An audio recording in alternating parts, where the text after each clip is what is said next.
Welcome to Waters World. I'm Jesse Waters. The media is getting nervous. That's the subject of tonight's Waters Words. The Democratic debate was awful. Bunch of boring losers with bad ideas. I had to watch it because I get paid to. And here's what I learned.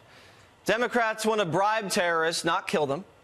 Whenever there's a threat to America, their only answer is to, quote, bring people together, whatever that means. They know nothing about trade. They say Trump's bad on trade, but then they vote for his trade deals. Profits are bad, except when donors give their profits to them, then that's good. Gasoline is evil. We're going to get rid of gasoline when they're president. Not sure how I'm going to fill up my tank or what I'm going to fill it up with. They won't tell you that.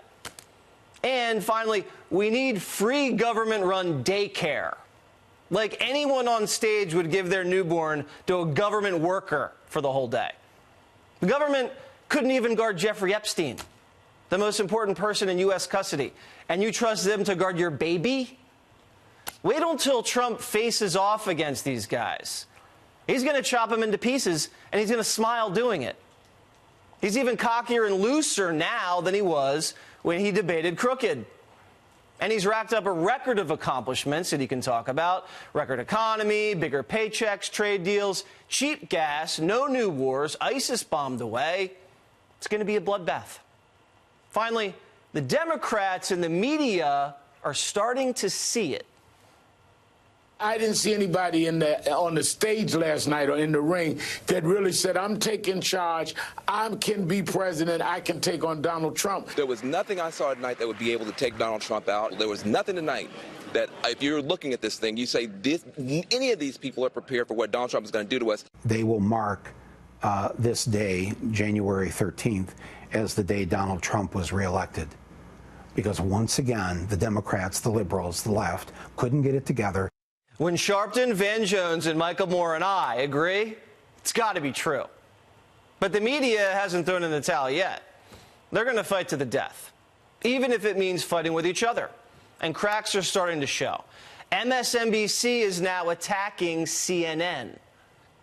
That's one of the reasons why Trump kind of wants you to watch CNN instead of MSNBC. Sure. Because he knows on MSNBC there will be no one defending him because we don't bring on liars. I don't bring on a liar. I won't do that. And there's no one on CNN who... Are you saying that to defend Trump, you have to lie? Yes. Absolutely. Of course. Absolutely. Of course. Yes. How else do you defend a liar? A pathological liar who lies about everything. You have to lie. So CNN has people on the payroll who they pay to tell their lies to the CNN audience in the middle of, a CNN hour for some number of minutes. Ooh, shots fired. This is rare. These cable channels don't usually go after each other like that. And here's what it tells you. MSNBC is getting desperate. The primetime ratings over there, they're down big, especially O'Donnell's, because their audience is depressed. They've been lied to too many times. No collusion, no high crimes. That takes a toll on you. Now, CNN, they've ticked up a little bit during impeachment. And yeah, once in a while, they'll put a Republican on. Once in a while, they'll have one guy on or one White House official on defending Trump. MSNBC can't accept that. MSNBC can't tolerate debate. They're intolerant. Anything they disagree with is a lie. So MSNBC won't interview a guest who believes Trump's doing a good job for America. They shut down conservatives. It's cable news totalitarianism. Liberals can't debate you, so they silence you. You see that in social media, on college campuses. Does Lawrence O'Donnell sound like a man confident in his ideas? No. He sounds scared to me. That's what's happening. They're running scared because Trump's winning. They hate to admit it. Some have the guts to say it, like what we showed you. Others, like Lawrence, they just try to hide it from their audience. MSNBC doesn't put on liars.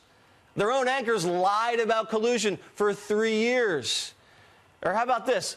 Lawrence was practically giddy about hosting this liar.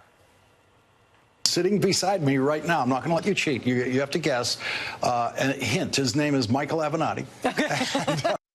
Now, that liar is behind bars today. He lied about Kavanaugh, gang raping people. He lied to investors, to creditors. He stole from his clients. He's bankrupt. Busted for extortion. MSNBC is so gullible, they're filled with so much rage, they just get played. Now MSNBC is trotting out another liar facing hard time. A guy named Lev Parnas, or whatever. He's supposed to be the next silver bullet to take out Trump. Remember? Full of bombshells, bombshell after bombshell. This guy's changed his story a dozen times.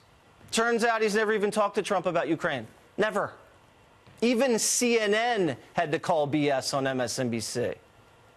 We can't ignore Parnas has a serious credibility problem. He's under indictment for campaign finance charges. The foreign minister of Ukraine told CNN's Christiana Mapor that he doesn't trust a word Parnas is saying. And yet I see people out there in social media, Democrats, acting as if this guy is the second coming of Theodore Roosevelt or something. So, more shooting inside the liberal media tent. Go at it, boys. We'll just sit back and see it for what it really is. The left getting more desperate, the more it looks like Trump will get reelected.